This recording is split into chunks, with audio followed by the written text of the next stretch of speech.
Hello, everyone, and welcome to a rather late edition of Friday on the Couch. We're a bit late this week because we chose to watch a miniseries that we didn't know was going to be as long as it ended up being. It started on Tuesday, and it ended up going all the way up until today. It's Election 2020. Let's get started. If you know the name of the movie you'd like to see, press 1 now. For a list of movies in your area, press 2 now. To get reviews from Friday on the Couch, press 3 now.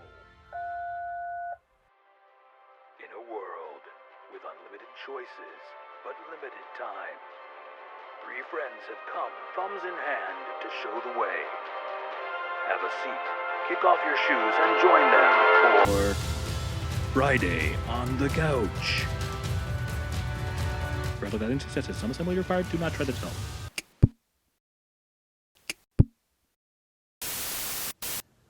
Let me just start by saying there really isn't much here to watch. He means it's hella boring. I guess you could say that. I just did. Okay, the plot. There's this one guy who wants to move into a house, and another guy who doesn't want him to move into the house.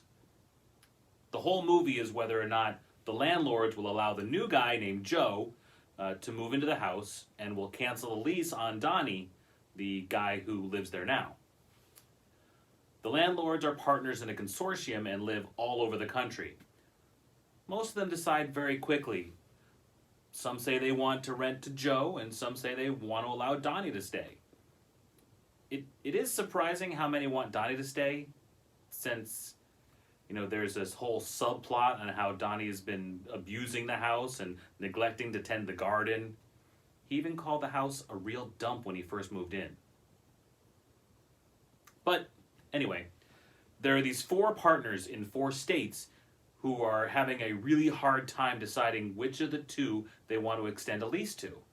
With the latest breakdown of each state, if we have it, or not. We're looking obviously at Arizona. We're looking at, there you go, Georgia. They go back and forth, starting out leaning one way and then swinging back until, well, I don't want to ruin it for anyone. But in the end, there's a huge block party, and the neighbors come out and celebrate the new tenant. With music, they were going to the polls with entertainment, and this was a part of the resistance, a beautiful part of the resistance. And I just want to say, you trying to cut me off? No. So I just want to say that. Oh, I guess I gave it away, kind of, didn't I? Sorry. Well, you still don't know how the 4 outstanding partners in the 4 states decided and who they ended up deciding to let come and stay in the house, which is what most of the movie is about anyway. So let's talk about performances. They were bad. It was like they were making it up as they went along just to fill space. Not all of them were that bad. The guy who played Joe, seemed pretty sincere and believable. And more than that, we have such an incredible opportunity to build the future we want for our kids and our grandkids. Yeah, but whoever that was as Donnie was so fake. I mean, you could tell he was saying things he didn't know about for real. We want an honest count, and we want honest people working back there because it's a very important job, so that's the way. Like a child actor reciting lines full of science terms he doesn't understand. Ouch, Teddy. Jeez. Well, it was. All right, the whole arc of the story was to seemingly create suspense. At every turn, they were teasing that a decision had been made. And we're standing by for new numbers in all of the battleground states remaining. Only to reveal nothing had changed. Eventually, the frustration that this accompanied becomes tiresome, and to break up that monotony, there would be someone to come out and tease that the decisions that had been made by some of the other partners weren't actually made that way, and that there might be a way to go back and change one of the partners' choices. President's path forward is for North Carolina and Georgia to hold and be called for him. That's 31. You add Pennsylvania there where he is way ahead. But that never actually happened. And the tease was frankly an annoying diversion, just to fill time and for no reason. And in the end, one guy got to tell everyone his plans for the House going forward. Have called upon us to marshal the forces of decency, the forces of fairness, to marshal the forces of science, and the forces of hope in the great battles of our time. Which sounded really nice, but they are, of course, subject to the approval of the Neighborhood Homeowners Association.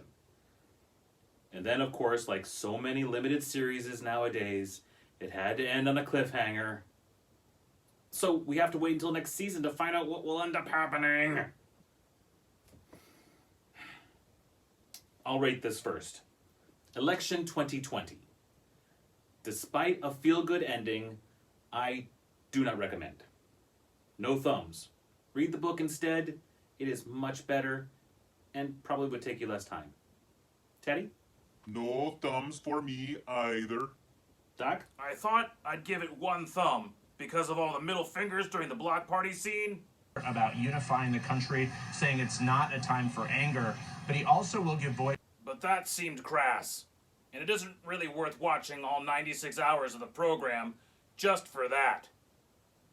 No thumbs. Okay. Well, that would be 0 thumbs then.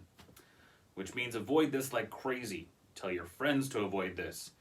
And let's not ever make a production like it again.